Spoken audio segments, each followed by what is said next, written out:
Hans, you're good. Getting the Human Rights Story in Northeast Asia. Good afternoon, and welcome to IMAP, the International Media Association for Peace. My name is Hans Moyer. I'm your host today, and I'm the IMAP coordinator for North America and will be your host. Today, we'll be exploring the question, getting the human rights story in Northeast Asia. IMAP is a primary association of the Universal Peace Federation, a global network of peace builders, co-founded in 2005 by Dr. Samyang Moon and his wife, Dr. Hakshahan Moon. The International Media Association for Peace recognizes the vital role that journalists play in guarding against totalitarianism, supporting the expansion of freedom. IMAP represents a worldwide professional network of journalists who support a socially responsible and moral media to convey accurate content, address the challenges of our time based on the highest principles of ethical journalism, and understanding that universal values are the key element of a world of peace. IMAP is sponsored by the Washington Times Foundation. Please join me in welcoming our moderator, Dr. Michael Jenkins, who will introduce our panelists for today's webinar. Dr. Jenkins. Thank you. Thank you, Hans, and welcome to our audience and welcome to our panelists. We have an exciting program today. Our focus is going to be the challenges and perspectives of achieving peace in Northeast Asia.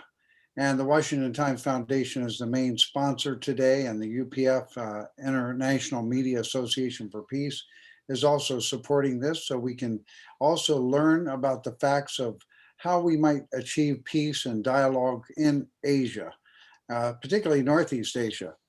Today we have some distinguished panelists. We have Dr. Nancy Wee, we have also the Honorable Samar Zuberi, and we have Mr. Michael Downey. And first I'd like to present to you Dr. Nancy Wee. She has received her PhD in political science from Claremont Graduate University in Southern California. She holds 4 other advanced degrees in public administration, public policy, international relations, and English language from universities in the United States and China. She's a recipient of the Fulbright Fellowship, 2014 to 15, and the also Scholarly Exchange Research Grant from the Chai Ching Kyo Foundation. She's a fellow at the University of Bridgeport Center for Learning and Teaching Excellence. Professor Wee teaches courses in the master's area, also on East Asian and Pacific Rim studies. She's published extensively on the South China Sea disputes, U.S.-China relations, East Asian political economy, and all kinds of different issues relating with the Northeast Asian nations. This is part of a series of webinars that we do every Tuesday at 2 p.m. And we've been doing this for now about 3 months, where we bring in experts on different topics. Sometimes it's members of parliament, sometimes it's academicians, sometimes it's also religious leaders. But our focus is, how can we really see the peaceful reunification of the Korean Peninsula? And how can we also deal with some of the challenges there and really engage all the players that are involved with North and South Korea in a way that advances us towards peace? Not an easy thing at all.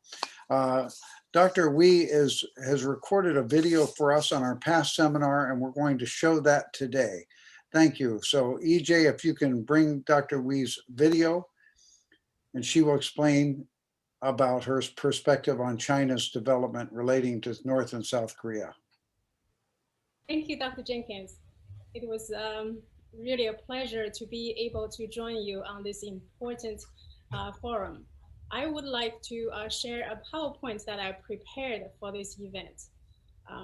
I enjoyed every one of your speech before me, and I think that you presented excellent messages on this important topic. Dr. Ward had asked me to present on the geopolitical challenges to the Korean reunification. So I'm going to share with you about what I have done on my research in this area. So I'm going to start with the geopolitics 101. When we hear this word geopolitics on the media a lot, almost every major issues, we hear this word geopolitics. What does that mean? So I'm going to mention that. Uh, First, the state's main goals. The states here does not mean Connecticut or New York State. It means the countries. So the UN right now has 195 countries. So these states, their main goals are the following. So the main goal, number one, is survival. When survival is secured, the next goal is going to be gaining wealth and power. So using the phrase that the Japanese and the Chinese, the East Asian countries often use as a slogan, it's a rich nation, strong military. That's the wealth and power. So ambitious states often will be able to grow into great powers. Japan was one of those, China was one of those. So their behavioral patterns, basically they behave to, in their international dealings, is mainly to pursue self-interest. And for the great powers category, for states who were ambitious and successful enough to achieve the status of great powers, they mainly, their behavior patterns that we can observe is that they do not like to live beside other great powers. And also they do not like others to grow to be like them. So I'm going to start with the two countries we're going to be looking for today. So a comparison between North Korea and South Korea. So North Korea is slightly bigger than South Korea with 120,000 square kilometers, which means that North Korea is bigger than South Korea by the size of Connecticut plus Rhode Island. So it's basically slightly bigger. The population-wise, South Korea has twice the size of the population than North Korea. In terms of military, their strength, North Korea is militarily more powerful than South Korea because it's also the world's 9th nuclear state. South Korea is economically powerful because it's the world's top 15 economies in the world. Unfortunately, the two countries were divided along this 38th parallel as there's a demilitarized zone built along the 38th parallel. A reunified Korea will achieve both wealth and power and survival in the region. If reunified Korea will be a top 10 economy in the world. And the population will be 75 million, which is greater than UK or France. And it's going to be a nuclear state, the world's 9th nuclear country. So that's why nationalist Koreans will prefer to pursue reunification, especially a peaceful reunification. Why not the two countries have achieved this status of reunification? Because I would start with the geography. I would argue that the Korean Peninsula is has a tragic geography. We'll start from the historical analysis.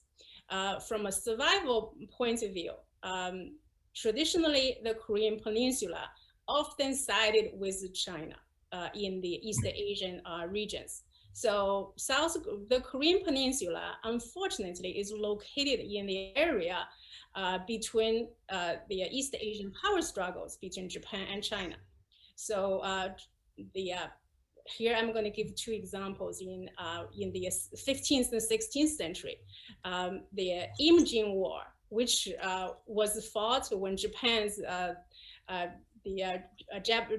invaded South Korea, and China and Japan worked together to eventually repel Japan's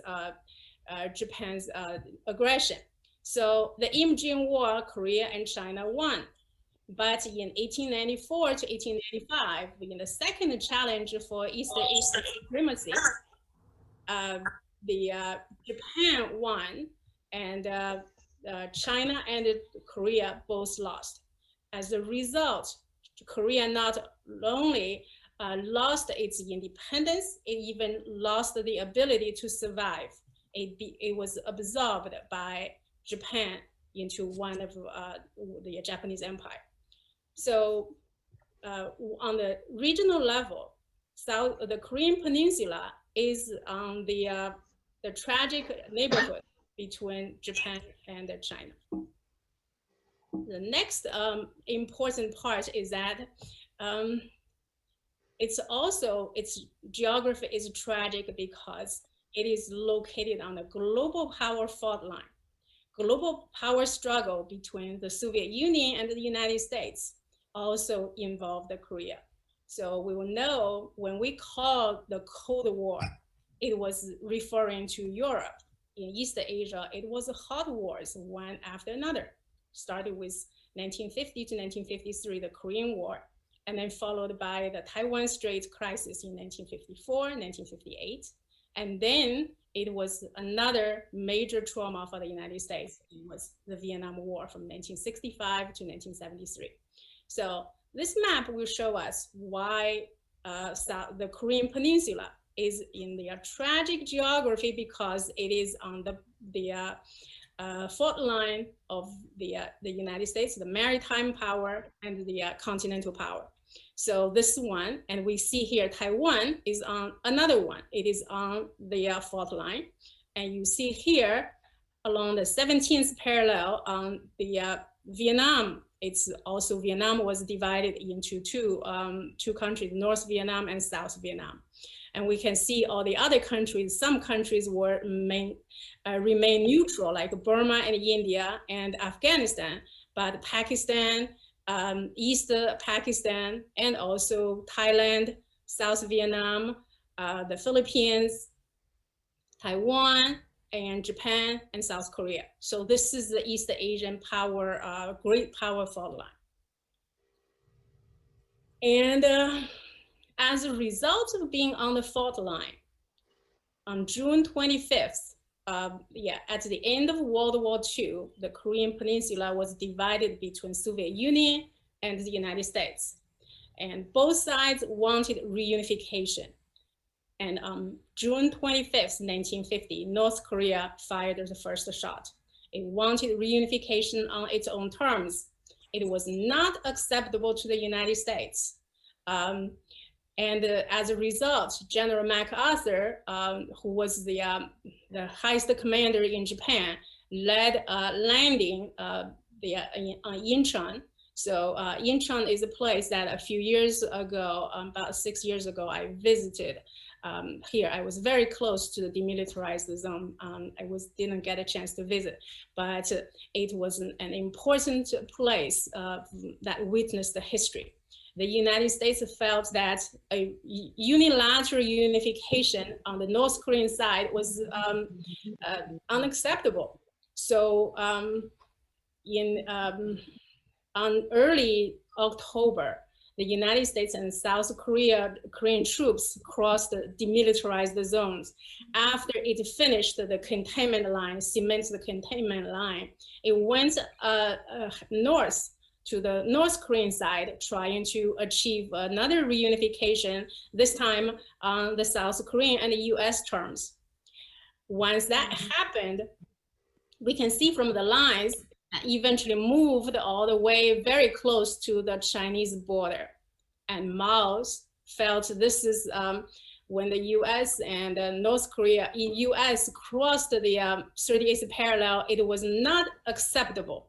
So China sent troops to the Korean across the Yellow River and went to the Korean Peninsula. In late October, when he sent troops, but he did not want to declare war on the United Nations troops. So it called the Chinese Volunteer Army. So it's called the CPV, Chinese Chinese People's Volunteers. So this volunteer army, along with his older son, who died in Korea a month later. Altogether, China sent 2.4 million people, the CPVs, more than 100,000 of them died. Here is a tomb of Mao's son, which is still in in North Korea, in Huitong County and South Pyongan province. The narratives on all sides of the conflict. We have 1 minute. Okay, We have 1 minute. I'm gonna finish. Yeah, I'm gonna finish this narratives and stop. Americans remember the conflict unsentimentally as the Korean War, just like the Vietnam War and the Iraqi War. And South Koreans called it the 625 War, basically after the day it started. North Koreans called the conflict as the Fatherland Liberation War. It's much more intense. The Chinese characterized this one more interesting as the war to resist the US aggression and aid Korea, defend homeland and protect our country.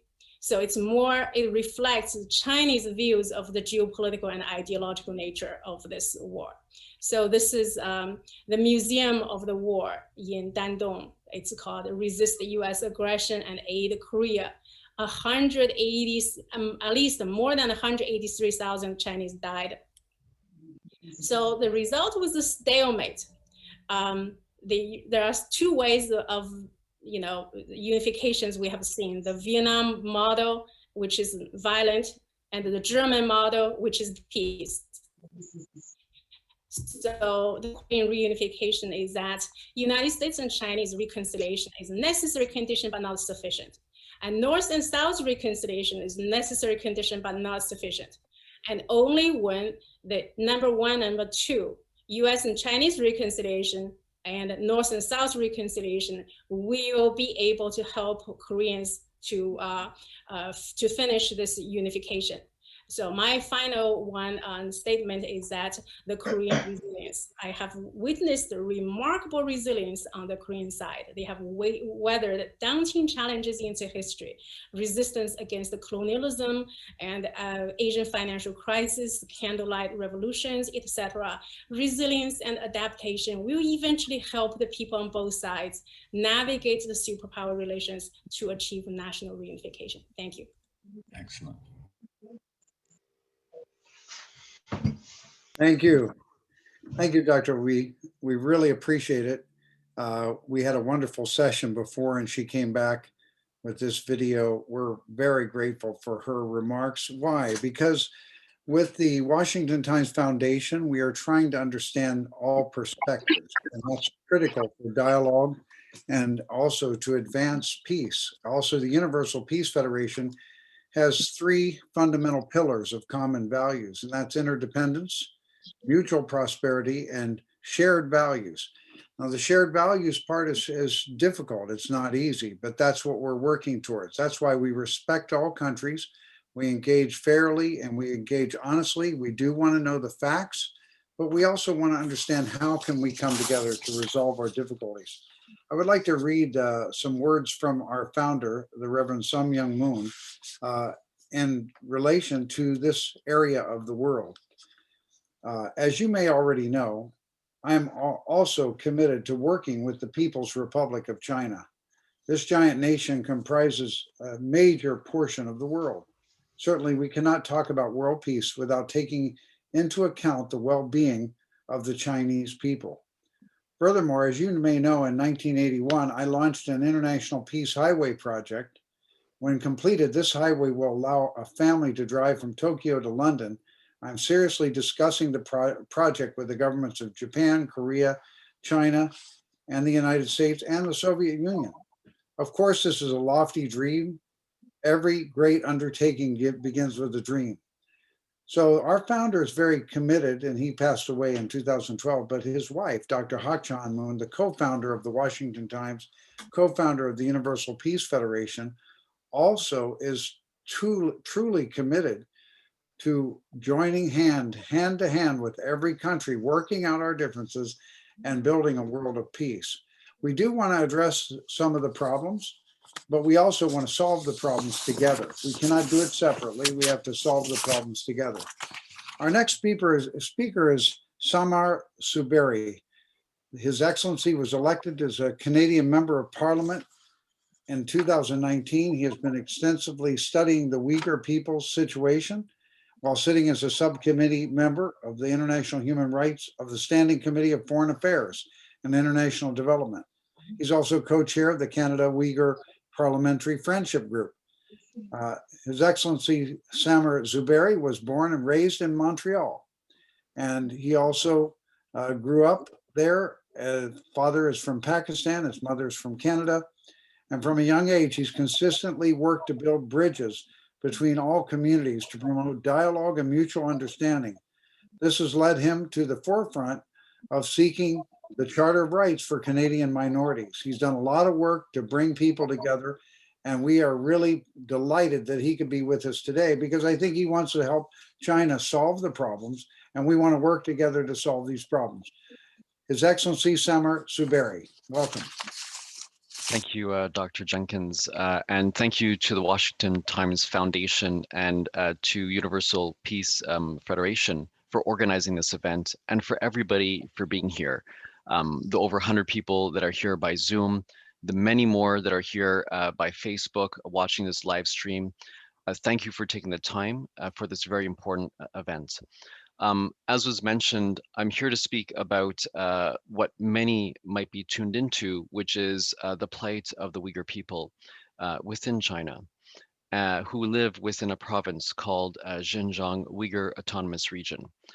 And this province is actually situated in the northwest of China.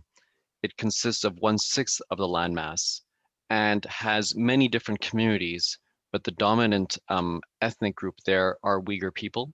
There are others also who are Kazakh and other minorities. Before I continue, I'd like to acknowledge, as we do traditionally in Canada, we acknowledge today where we are speaking from. And I'm speaking from Montreal, which is also has been the homeland of our Indigenous people here in Canada, and a nation called the Kane-Kahaka Nation. And the reason why it's important to acknowledge this is because we have to recognize that all of us here are from elsewhere oftentimes. We are a global community that migrates, and we don't oftentimes acknowledge the land of the people that we're on. And when we talk about the Uyghur people who have lived there for centuries, it's important to acknowledge not only here in Montreal in Canada, but also overseas, Indigenous communities that are oftentimes under, a lot of pressure, a lot of strain, and a lot of stress. As a country, Canada has had moments of darkness. We have grappled with those moments. When it comes to the Indigenous people, we have held commissions of inquiry, government-led commissions of inquiry, which has chastised the government and have forced us as a country to adjust. We are still healing as a nation, as other nations are, but we have recognized and acknowledged our past, and we are looking to redress it and to heal. And I would say in that is an example for many nations around the world. And it's not only in the Indigenous people when it comes to Canada. There have been other instances where, as all countries have, challenges with their past, but it's important that we acknowledge it fully, we redress it, and we heal as a country. That being said, it's also important that we acknowledge what's happening internationally. It's critical that we look towards the world to see where there are deep human rights abuses.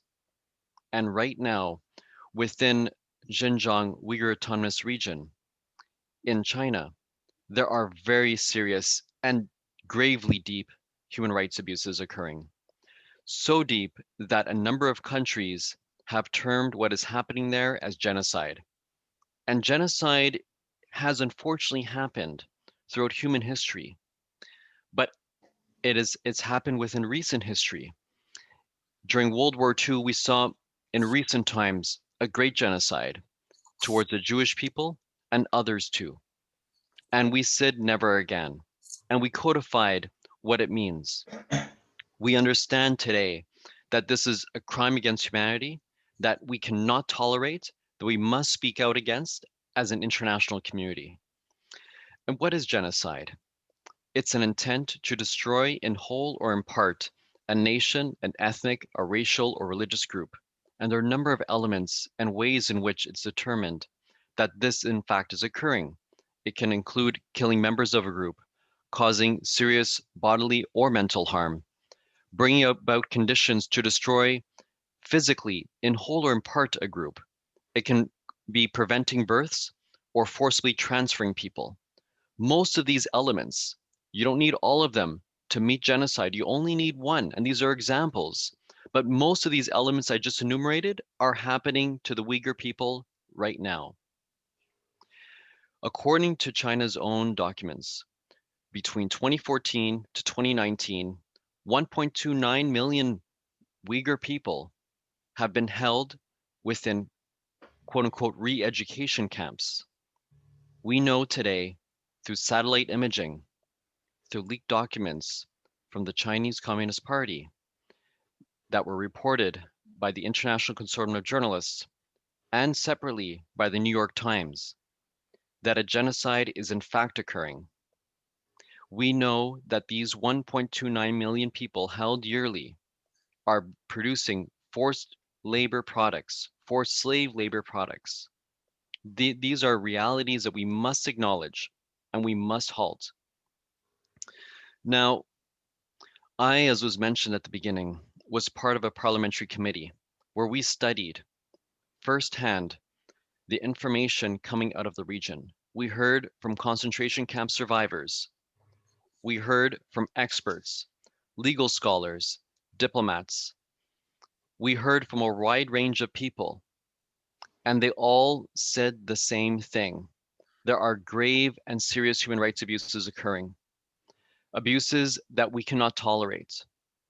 I heard from one lady, as others on the committee. This was a nonpartisan initiative also, because at the end we all unanimously came to the same conclusion that genocide is in fact occurring. All members of all parties came to the same conclusion, and I'm part of the governing party, but members from all parties came to that conclusion.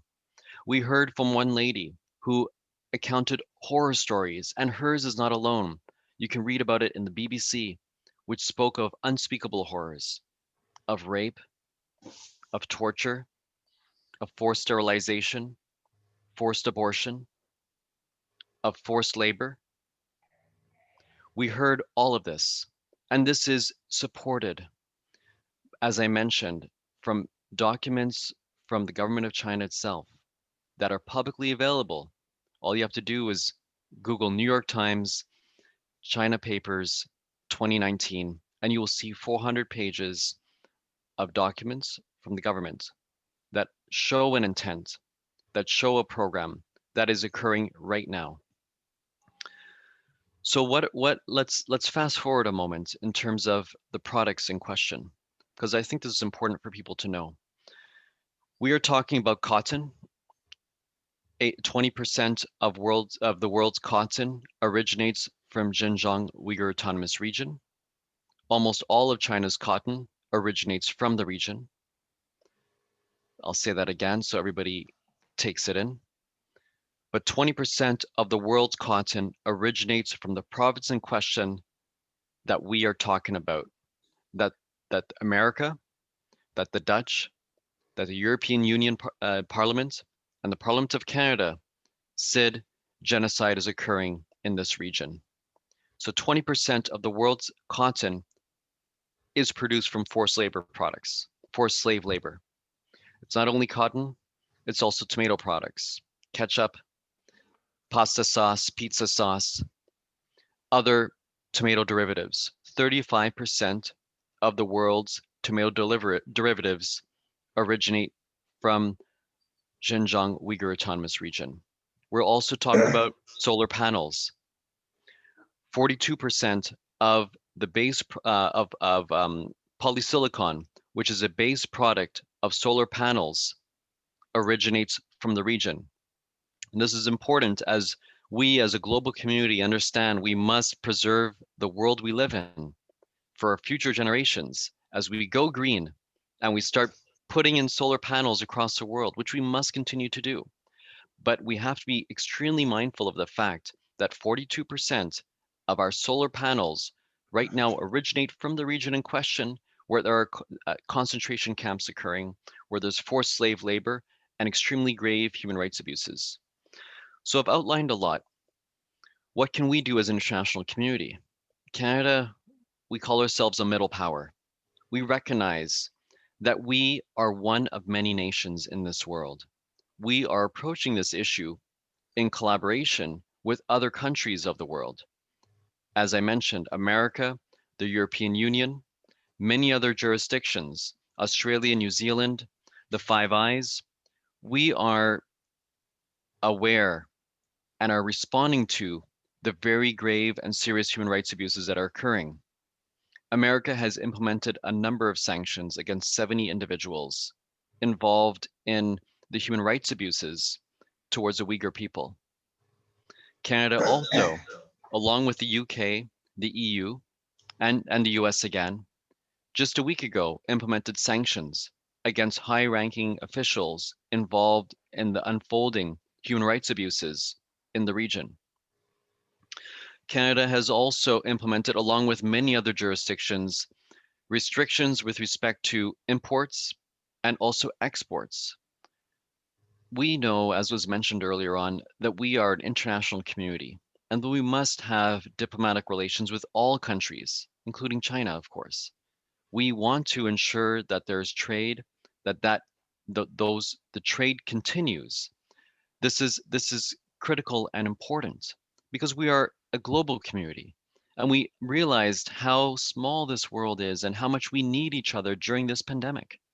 We needed PPE that was produced that was originated in one country, refined in another, and sent to us. This is how the world operates today. We want to continue doing that. But at the same time, we have to ensure that grave and serious human rights abuses do not happen. Because if they happen today against one people, they can happen tomorrow against another people in another region of the world.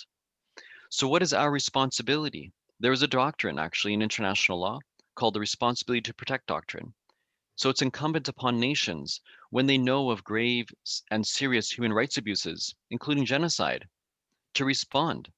They have a responsibility to protect vulnerable populations when a country themselves do not protect their own populations. So what's being asked is of China, in this instance, is simply to halt this unfolding genocide. That's all we're asking, to halt this unfolding genocide that is occurring. While I say all this, I want us to be very mindful about unconscious bias towards Chinese people and Asian people. As somebody who is living in Canada and in North America, we have to be careful to not fall into unconscious bias and discrimination towards people of Chinese origin, towards the people of China, or towards Asians in general. As we speak clearly about human rights, and as we speak clearly about checking grave and serious crimes against humanity, we have to be careful and mindful that we don't fall into unconscious bias and discrimination. But that doesn't mean that we cannot continue to speak clearly about the issues and stand up strong. Now I'm going to turn it to the audience. You are hundreds of people who are educated, informed, and have agency. You all have power. You all have the ability to do something. I'm asking you, as I'm doing right now, to sound the alarm. There are many ways in which you can do so. Through social media, by being in contact with your elected officials, asking them to respond, by speaking with clothing manufacturers and saying, what are your supply chains? Are you importing forced labor products? By opening up your country to refugee resettlement for those who are fleeing persecution. I'm not asking you to take in everybody, but some who are fleeing persecution from grave and serious human rights abuses. I'll close on that note, a call to everyone to please do more than tune in, but to share this on social media, within your families and workspaces, with your elected officials, with companies. Please do share this call. Sound the alarm as we all are. Thank you. Thank you, Honorable Zuberi. Thank you very much. And this is exactly what we want. We want the facts as you see it, and we'll discuss how to go forward. We are also grateful again for Dr. Wee, who could present China's view of the reunification of North and South Korea. So we'll turn back to Korea now. We want to understand the problems because we want to bring our countries together in solution, not to point the fingers at one person, one country or another. Every country has their issues and problems. So at this time, I'd like to look at North and South Korea again, and I'd like to call upon Michael Downey. Michael is the ambassador of Hanam City, South Korea, as an honorary ambassador and member of its Refugees Council. He's been living and working in North Korea for over 21 years, in South Korea, I'm sorry, for over 21 years. And he's been working primarily with the North Korean refugees. He's a human rights activist, and we're very honored to present him here. He's the author of the book, Between Heaven and Earth. Thank you, Michael. Welcome. Thank you, Michael. Dr. Jenkins, it's been a long time. Good to see you. Yes. Yeah, I recently returned from South Korea, and I lived there for just about 21 years. And so I have a certain perspective from an outsider living inside South Korea. My perspective is a little bit different. And when I first went to South Korea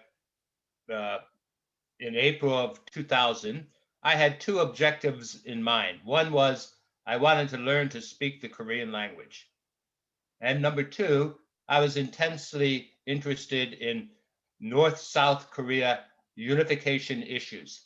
And I thought that I really wanted to find out how and when this unification might take place. And in order to do that, I thought, well, we have to really dig a little bit deeper and find what is the reason that North and South Korea are divided.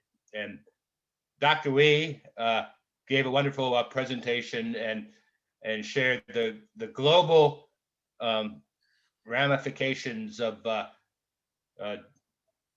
why North and South Korea were divided into two.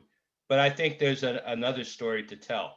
And we think that we have the world is divided politically into the left and to the right. And in Korea, we think that the 38th parallel divides the left and the right. The left being primarily in the north and the right point of view being in the south. But I found out that that's not true at all. That even within South Korea, the division is more east and west. And throughout South Korea, there were uprisings and rebellions based on leftist ideology from the time of liberation from the Japanese occupation, and these continue until today. And anyway, so I spent a lot of time searching for the origin of the division between North and South Korea, and I found some amazing and surprising things. But today I want to talk about another experience I had there, and that was meeting and working with North Korean refugees. And I did this primarily through an organization called TNKR, Teach North Korean Refugees.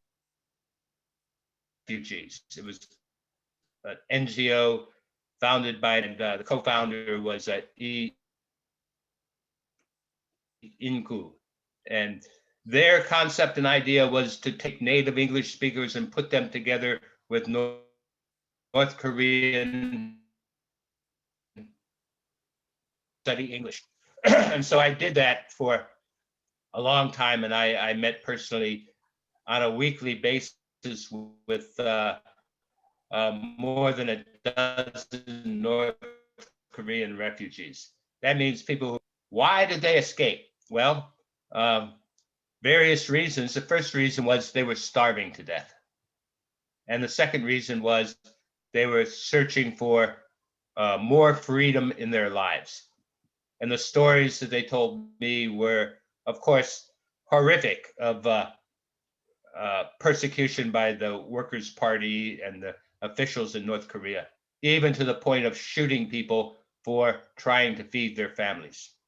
And they didn't shoot people in a dark room someplace, but they brought out the entire village, lined them up underneath a bridge, and shot them to death, requiring the people to watch, because most human rights abuses come from using force to stay in power. And the ideology of the North is a one party, one dictatorship, and they have to use force to stay in power. Today, there are 33,000 North Korean refugees living in South Korea. And the interesting thing is that 80% of them are women. And there's a very good reason for this. In North Korea, every man has his place of duty.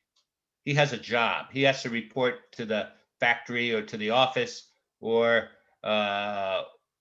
wherever. But women who are in the hinterlands, primarily agricultural workers, had more freedom. And so when the starvation times came, they often turned to, in order to keep their families alive, buying, selling, bartering, and trading goods. So for example, one woman dug up 5 half-frozen sweet potatoes. And she took 2 of them home and cooked them so her children could have an evening meal. The other 3 she bartered with a neighbor for a bottle of cooking oil. And she used part of that cooking oil in her own kitchen, but she bartered or sold it for something else.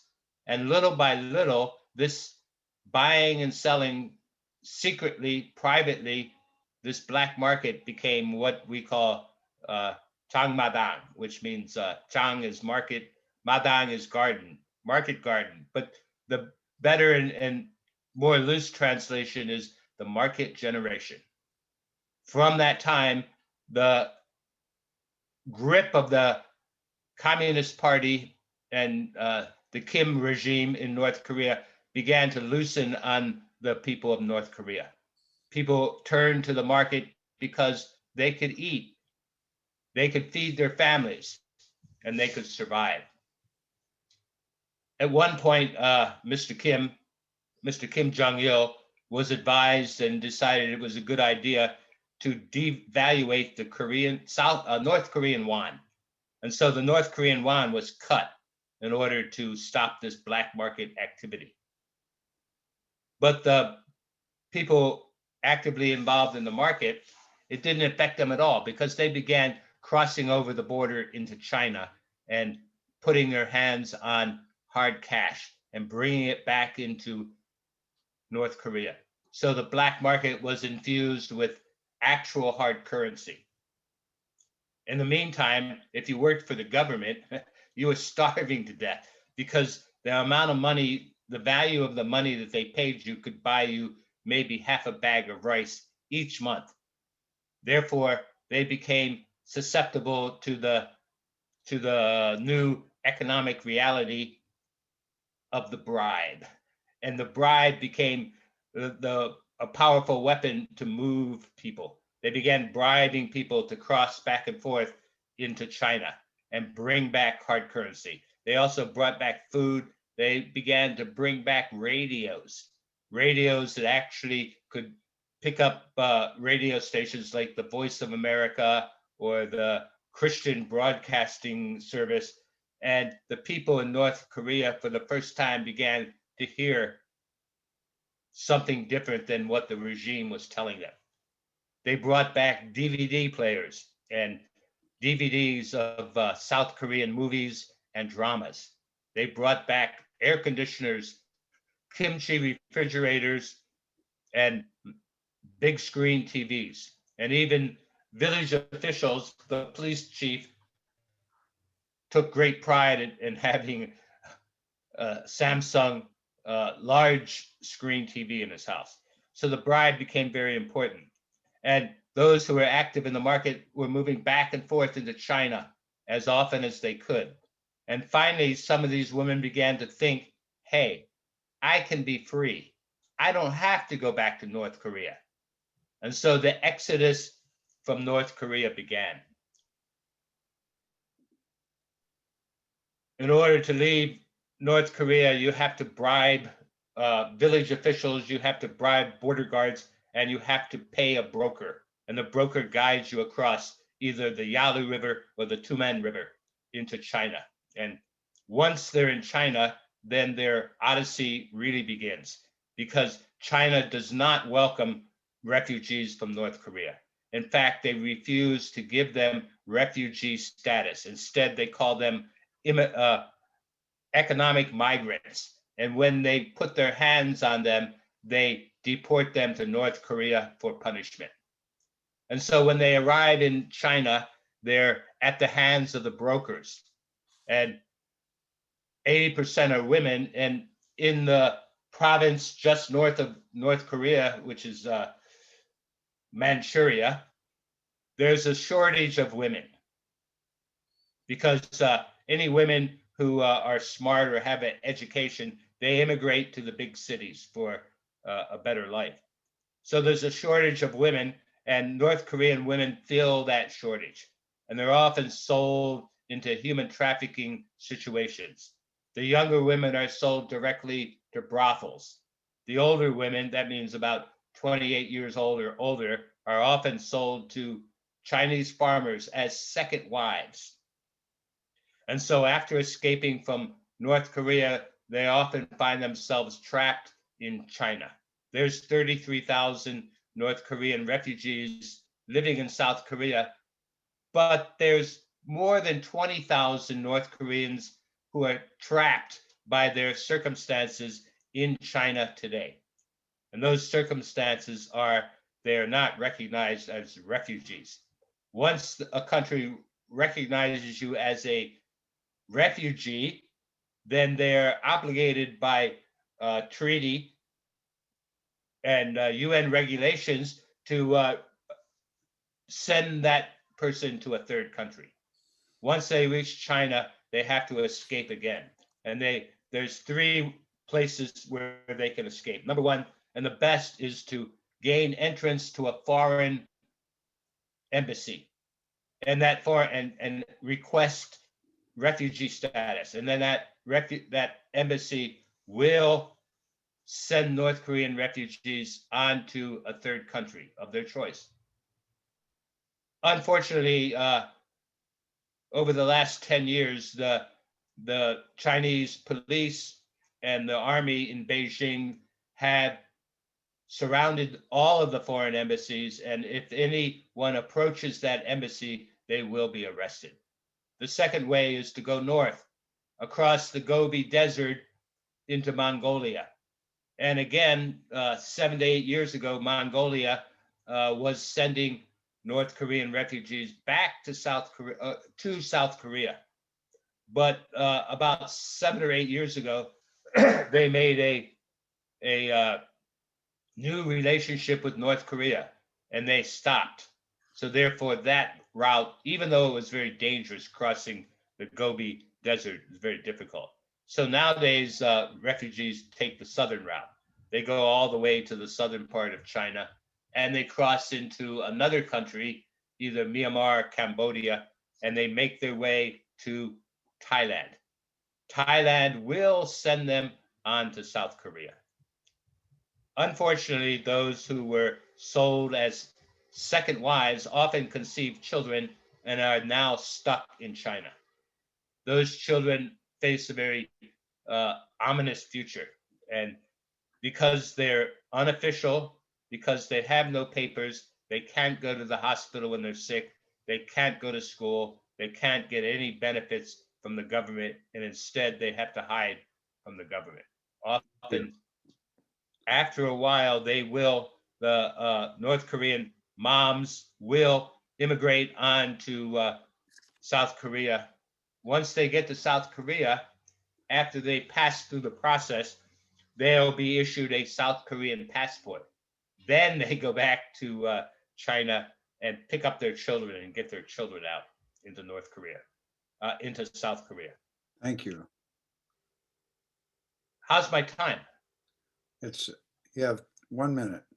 1 minute. Okay. So I felt one thing was the true work of unification involves people. So North Korean refugees living in South Korea often face difficulty because they're immediately recognized as North Korean, and they don't have the same social advantages as native South Koreans. So I found that even if I couldn't go to North Korea and work with North Korean people, I could work with North Korean people in South Korea. So I'm gonna leave it there. Thank you all for being here. Thank you for inviting me to speak. Thank you, Michael. Thank you for your presentations. Heartrending. We're learning a lot as we go forward. Every Tuesday, we have these programs on peace in Northeast Asia. It involves China, Japan, North Korea, South Korea, Russia, and the United States, as well as the whole Pacific Rim area. I would like to read something from our founder, Dr. Hak-Chan Moon, who really believes that we can work with China and bring peace together. So I'd like to read from her book. It's called The Mother of Peace. And I'd like to encourage you to get this. This is on Amazon. It's a beautiful testimony of her work throughout the world. And I mean, she's been to the most very difficult places.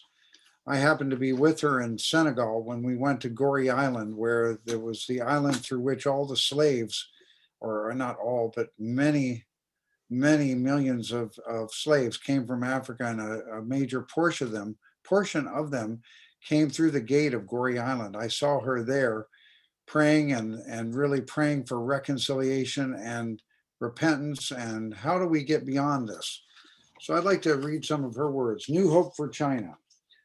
Since ancient times in many cultures and traditions, the ocean has been seen as the mother. The Chinese characters for the Pacific Ocean translate as Great Ocean of Peace.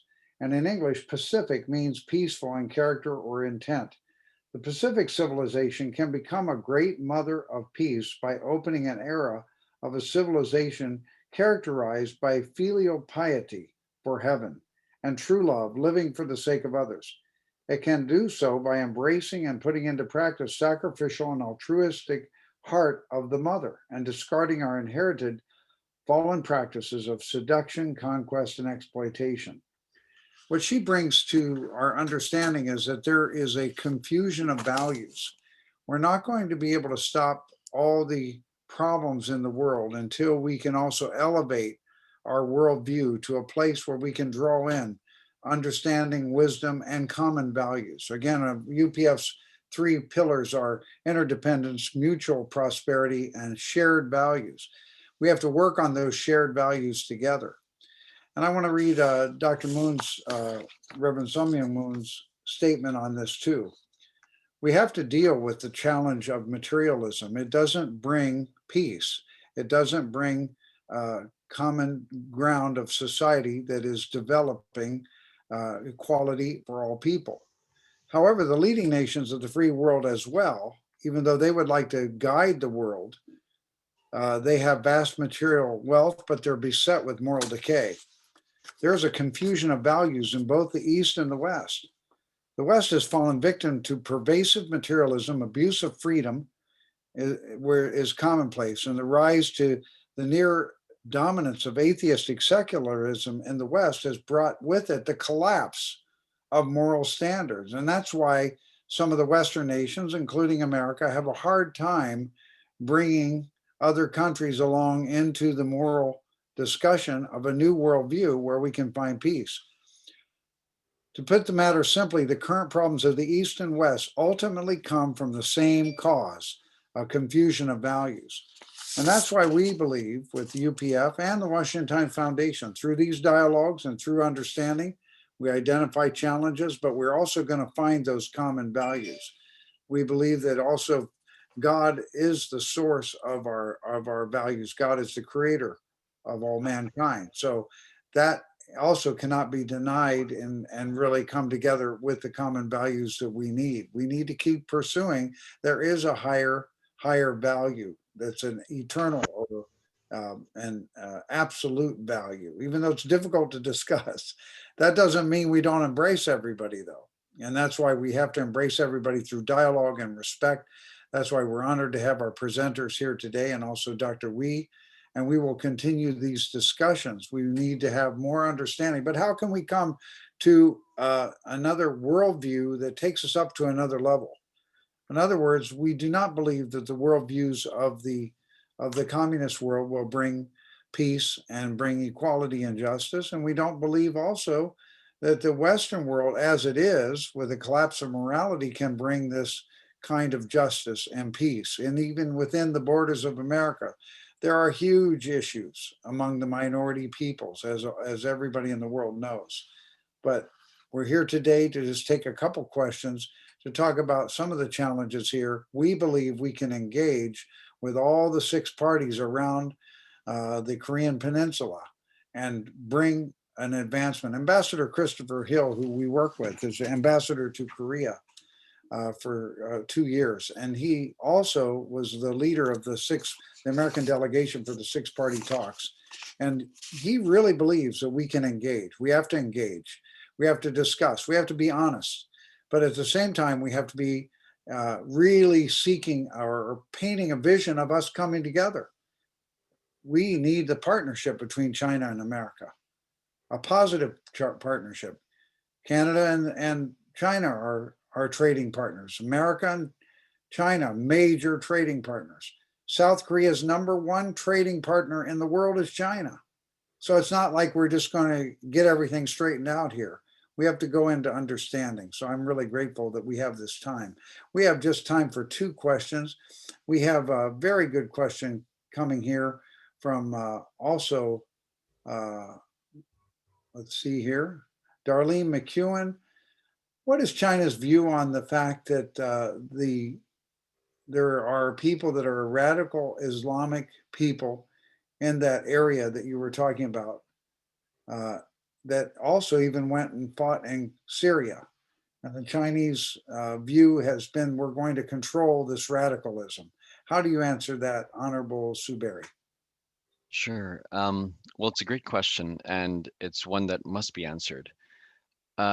We know that unfortunately there have been some incidents within China. There was an incident that where people lost their lives. There was an attack, and a few dozen people lost their lives in China. Without question, that crime cannot go unpunished and cannot go unnoticed. But that doesn't justify putting into concentration camps between 1 and 3 million, according to Canada and America. Between 1 and 3 million people are in concentration camps now. There is no justification for rape and torture. Now, we know that the world changed after 2001.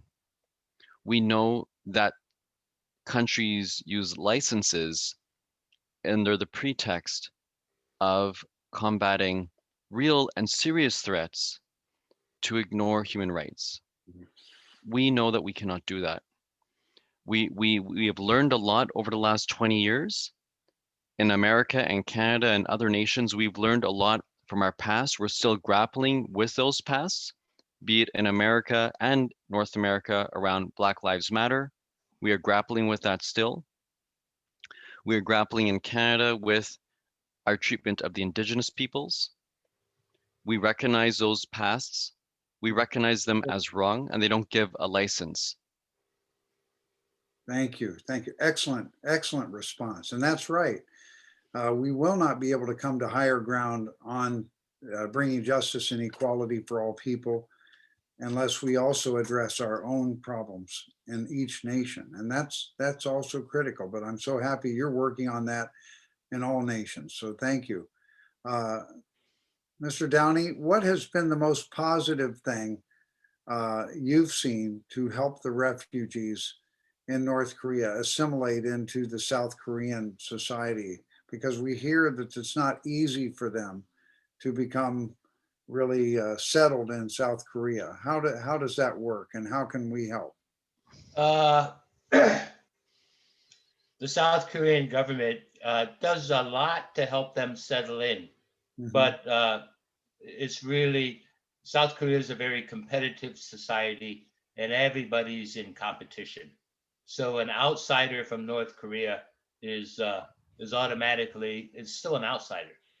I think the greatest thing that has happened recently is a defector by the name of Tae-young Ho was elected to the Korean National Assembly. And he was a former diplomat and the second ambassador to the United Kingdom from North Korea when Right, he yeah. defected. He's now a member of the Korean National Assembly and is speaking out on human rights abuses in North Korea. Also, Mr. Song Ho-chi, you may have seen his face on the Mr. Trump's inauguration, where he recognized a North Korean refugee who lost his legs and came across on crutches. He's also now a member of the South Korean National Assembly and is speaking out on issues in North Korea. This is really strongly needed because the governing party under Mr. Moon Jae-in tends to ignore any issue that might prevent them from making unification at any cost. Well, I thank you. And unfortunately, we've run out of time, but I think this is a most informative and important discussion. And we will continue to work together for justice, equality, and peace for all people. And we thank you both, Mr. Downey, and also Honorable Samar Zuberi, My pleasure. Member of Parliament. And we're just so thankful for our audience. You've been a great audience. Sorry we didn't have more time for questions, but the presentations were just very, very well done. And thank you to Dr. Wee for your support for this too, to help us understand better the China perspective, because we learned again from some of the diplomats we work with the Washington Times fact-finding trips that we do. We've done about 11 different trips where we went and engaged with the various diplomats and also the parliament and officials in Korea, as well as defectors and others. But we learned very clearly that there is hope. There is hope, and we've got to continue to engage with understanding, dialogue, and partnership. We're going to be working together. We've got to work together in such a way that we diffuse the tensions and also understand the perspective of all nations, and then we can advance. Some of the diplomats that have been very critical to this or very important to the six-party talks, they have continued to be very, very essential in relationship to North Korea and to China. There are many major diplomats from the United States who were directly involved official capacity for many years and have maintained very positive relationships with key officials in China and in North Korea. They have become extremely invaluable. I think, Honorable Zuberi, you could be one of those people, because I see you respect the Chinese people. And that's the key. This diplomat who's a friend of ours respects the people and even respects the leadership, and that they may have a different view. They may have from our point of view, the wrong idea, but we still have to engage and win together some higher ground of values, a worldview. A new worldview is needed for our world. And that's what I think the Washington Times Foundation is really working on. And so is the Universal Peace Federation. So I really thank everyone for this wonderful program. And we really look forward to having more dialogue and discussion on peace for the Northeast Asia Peninsula. Larry Moffat, I'd like you to close us out if you would and tell us about next week's program. Thank you, Dr. Jenkins. Thank you, everybody. This was a very, very well done webcast, and we learned a lot from it. Next week, Up to bat, we have the International Association for Peace and Economic Development, which always deals with business issues, of which there are many dealing with Northeast Asia, including South Korea, North Korea, China, and all the stakeholders there. So that's going to be a very interesting one. 2 p.m. next Wednesday. Please tune in. Thank you. Thank you. Thank you. Thank you. Have a great day. Thank you.